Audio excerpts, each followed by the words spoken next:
The third weakness is greed, kama, krodha, lobha, moha, matsarya, that whole, the first three, if we take care of them. And then, of course, the entire area of ahankar, the ego, where the person becomes so obsessed with one's own position, title, income, glory, that he becomes impervious to feedback. A person without high ahankar will be open to feedback. Feedback may come verbally. It will also come non-verbally. One can see the suffering and the dissatisfaction, and in some cases the contempt of people who realize that what is happening, but they don't want to spend their time fighting this individual. And people who want to progress in their career by any means are not comfortable with systems, processes, rules, regulations, orderly way of doing things. They are not the kind of people who will build an institution. They are destroyers of institutions. So they will get angry if there is a human resource department, a finance department, an audit department, a board audit committee who restrains these kinds of value violations in the organization. And sometimes they have support of a high level of management, an owner, some member in the family, and some outside investor who wants his quick return from the company. So in the long run, Dharma requires appropriate rules, regulations, and systems, transcending individuals, and nobody above the law. Even the Supreme Court recently went through a flutter between the Chief Justice and the senior judges, and they are working at it, resolving it. And the reason why some countries have progressed faster than India is that they have observed these modalities of a democratic polity, various kinds of institutions, law, rules, and regulations. And we, in India, we are in the process of moving. One outstanding example of the last 5-6 election commissioners is how the election process in India has been streamlined. It is not perfect. From time to time, there are political attempts at stretching it, and present and former election commissioners now speak up.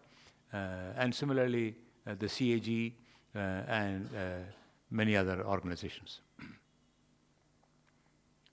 So how can Dharma be utilized, how it can come to our rescue to overcome such weaknesses? And Rohit has given already many definitions of Dharma. Dhru dharayate iti Dharma, dharmo rakshati rakshita. I think that Sanskrit root word, Dharma is what upholds you as a human being. In even the most successful person who has got there by wrong means will someday have a conscience pricking him. Sometime or the other there will be this, the person will hear a lot of external appreciation, but will know deep within himself or herself that I have made these kinds of errors. I think when that introspection comes in, it will be a shattering blow of a wasted life, wasted career. So, and still there is time. Our Shastra allows for paschatapam, prayaschittam, one can make up, and therefore that can lead to a sustained, successful life. Second is to remember that Dharma is the first. So the achievement of wealth and the utilization of wealth must be tested through Dharma.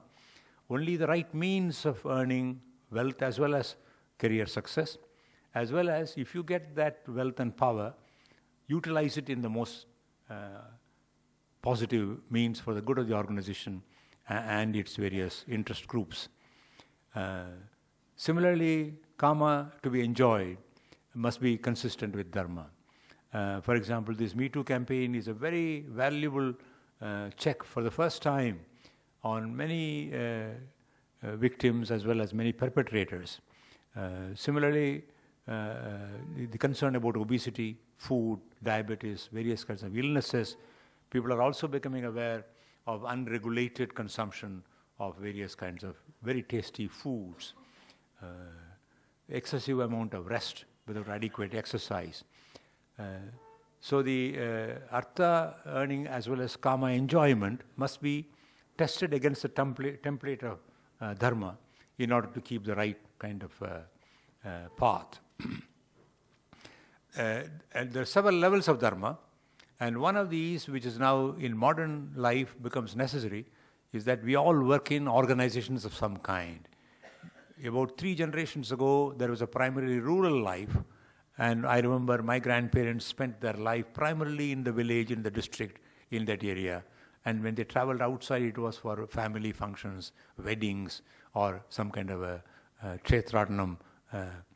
But today, we leave our roots, we live our villages, districts, we work far away in one of the metros in India or abroad anywhere, and the children grow up there. Therefore, the organization has become the new family. And those of you who come to senior positions must ensure that the organization has a dharma. What is that dharma? Meeting the expectations of all the stakeholders, the customer, investor, employee, society, government, partners. So the organization is not only to reward. There is a global controversy that is going on about excessive executive pay and compensation, high inequality. Thomas Piketty's book, 21st Century, Capital in the 21st Century, an analysis also in India. On the 22nd of January, I spoke at Jaipur, National HRD Network. They have institutionalized a memorial lecture in memory of Dr. Uday Parikh, who is no more. And I put before them 3 challenges for India in the 21st century. The first was climate change.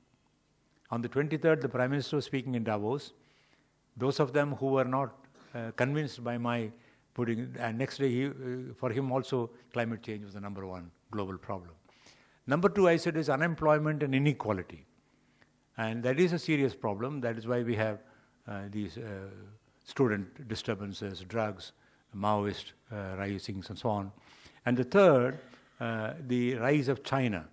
And in China also they are dealing with corruption. They have a very strong party rule. They have very strong institutions. And the opportunity for adharma of the kind that we have in India is not easily available. And I think we have to bring in that kind of discipline within ourselves, in each organization.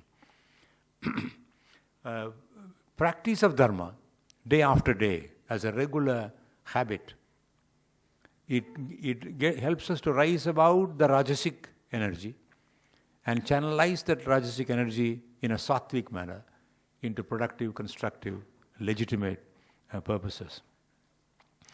Dharma also, over a period of time, helps us to increase the strength of wisdom, the buddhi, to be able to handle the manas, which is always restless, manoveg, vayuveg, manayeva manushyanam, karanam, bandham, mokshamevacha. Many of these things that we know, and we have to bring it at a personal level and manage it. So the question is to overcome all the previous weaknesses, kama, rajas, lobha, ahankaram, and krodha. We need to strengthen our buddhi, sattva guna, the organization's strength in dharma management systems, as well as the individual putting dharma as the first, and testing the other 2 objectives of kama and artha against this dharmic principle. So we can go to the final sustained career action plan. So one must develop. Competence is easier, as I said earlier, but it must be a fine blend of both dharma and competence. Last month I spoke at the Constitution Club in Delhi on this about competence is essential, but dharma is crucial. And I talked about 4 situations. An organization may have high dharma, low competence, then it will waste a lot of energy and potential. It may leave, and this is broadly the problem of some of our public sector enterprises, who have a lot of qualified engineers and talent, who follow rules and procedures, but are not building their internal strategy, systems, and so on. Then there are, majority of organizations are high on competence, low on dharma, then they exploit their customers, suppliers, and that is probably the large amount. The most desirable is both high on competence and on dharma. And now the more competitive system will ensure that companies which are both low on dharma as well as competence will gradually get acquired by other companies and they will become extinct. You can see that even in a high-tech industry like telecom, with big players like Bharati Airtel, Birla Telecom, Idea. You find that after Rio, Reliance Jio has come in with a huge investment and lower prices. Only two more may survive. Bharati and the Idea Vodafone merged company, not individually. Similarly, in the airline industry, we saw that many came in, but today there are only three strong airlines, Indigo, SpiceJet, and Jet Airways. There are others who are trying to build a share coming up. We'll have to wait and see. The Dharma as a litmus test must be applied to all career-related actions. That is not maneuver one's promotion. For example, in career path, people may need to be transferred to a different division, different location. As India builds large enterprises, different country. There are some managers who don't want this career move, still want the promotions. So they want in some way to get their transfer cancelled by some high-level contract. And later when the opportunity comes, still want to get there. So I think we must apply this. In every organization, there are prized postings as well as hardship stations. One must take a fair share of both of them. And that person will be rewarded later in the career. Channelize the Rajasic energy. Don't suppress that energy. It is necessary. But have the wisdom to put it in a way which is wholesome for the organization, yourself, your colleagues. And avoid short-term outlook. This is one of the things that are being criticized worldwide, that organizations are taking a short-term outlook, not even a year, a quarter, half year. And those who are successful take a long-term view and make investments, spend on research and development, develop their people, develop their brand equity. Similarly, the individual must also take a long-term view. And I have seen many careers where the person appears to be on a low gradient, and at some point of time, the cumulative goodwill he has created. One recent example is the fact that the chairman of Tata Consultancy, Chandrasekharan, has been promoted as Tata Group chairman. He does not know much about steel, chemical, fertilizer, hotels, many of the other businesses of the group, but at that point of leadership, you don't want an expert in the domain areas. Any one domain you have come up that's good enough, you need a person with character, values, who will continue the culture of the organization. And I think it's a great thing that they have promoted an internal professional, least political, most reliable, with whom you can entrust the 2 lakh crore capital of the group. And finally, we should not only practice the Dharma ourselves. If an executive wants to progress his career, he must carry the organization as well as the family. He must campaign within the organization in a constructive way to improve justice, remove injustice.